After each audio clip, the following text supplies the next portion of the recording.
carrying on from my previous video, the one thing that Charlie Peters, Maggie Oliver, Jane Senior and other people who took part in the documentary all agreed on was that political correctness that is rammed down our throats continually played a huge part in a lot of these British Pakistani Muslim men getting away with the crimes that they committed, because people were frightened of coming out and saying that. They were put in the bracket, as I said in my last video, they were put in the bracket of Asian men. Now, someone, as I say, on one of my posts actually said to me, well, that means they could be Chinese or Japanese. Well, actually, when I sat and thought about it, you're actually spot on and correct there. It was predominantly British, Pakistani Muslim men. There was some white men involved, but it was minimal. There was white women involved in this, and they also lured the girls to certain places, befriended them, gave them money, gave them treats and made them feel safe.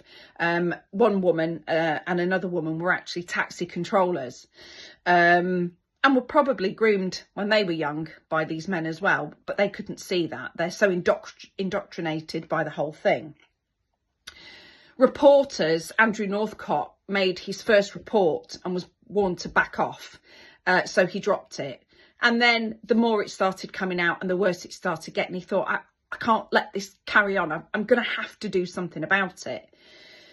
Reporters, TV presenters, news programmes, police officers, social workers, you name it, teachers were scared of coming forward because they would be told that you are a racist, far-right, fascist thug. You're racist. For saying that, for saying those words, you're racist. And people were frightened of losing their jobs. These girls, thousands of these girls could have been saved if political correctness hadn't played such a huge part in people being told to keep their mouths shut. It's absolutely disgusting and appalling, and I'm saddened and heartbroken. There was a couple of times during the report that I actually welled up and got quite sad.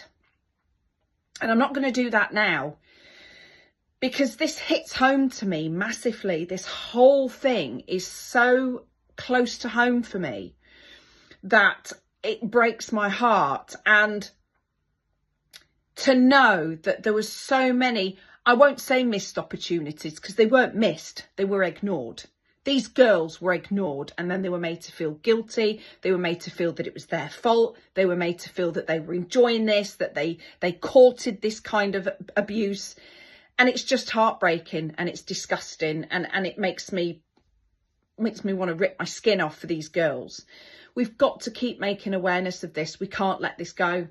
And I will implore all my followers on here and Instagram and anywhere else, that I'm now going to start a YouTube channel as well.